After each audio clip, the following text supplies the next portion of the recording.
I want to share just one more poem here before we move on to a conversation about so what can we do about all this. I want to share a poem that tries to make some of these connections between the little things, our little habits, our little things that we never think about, little language things, and these larger realities of violence.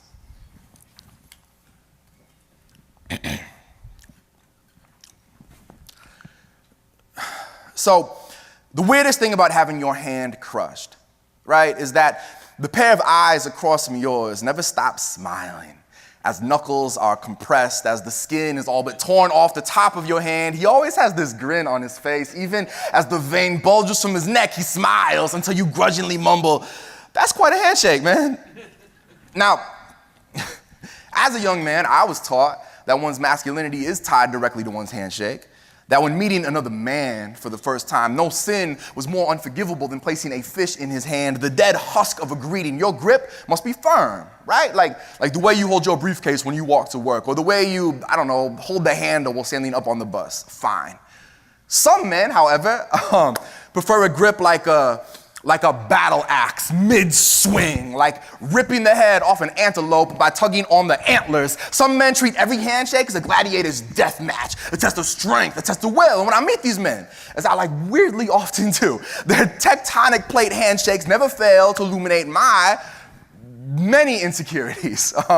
Frozen there with purple fingertips, I'm reminded of the fact that I cannot stand the taste of beer. That I don't know anything about cars, that they confuse and frighten me, that I always skip leg day at the gym, that when faced with a barbecue and a pair of tongs, I am going to overcook the meat every time these men attempt to squeeze the testosterone from my body. And yeah, maybe I'm just insecure. But studying his smirk more closely, I wonder if maybe that would make two of us. Because as he wrings the color from my fingertips, I find myself wanting to ask him, do you ever feel trapped? Like, in the mornings when you're watching TV or whatever and downing that protein shake made from raw eggs and liquefied steak and Axe body spray, do you ever crush the glass between your fingers by accident? Do you ever get tired of that voice in the back of your head? You know, the one that sounds just like Dennis Leary, telling you to constantly, every day, reaffirm that you are a real man by catcalling women and eating enormous hamburgers and getting into physical altercations over trivial nonsense and, squeezing things really, really hard. I find myself wanting to ask him, do you hold your wife's arm like this when you're angry with her? Is there a teddy bear somewhere in your history being ripped away from a pair of hands that just aren't strong enough? Do you remember the first time your father wouldn't let you hold his hand when you crossed the street? Do you remember the way he looked at you? Do you remember being handed your firstborn son and not knowing how to hold him? Do you remember squeezing his shoulders like this the first time he disappointed you? Do you remember what it was you were trying to hold on to?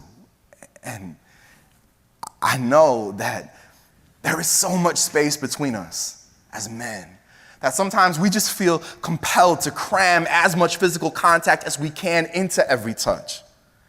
We've become so comfortable with crushing, so hypnotized by our own strength, we forget how incredible it can feel to let go.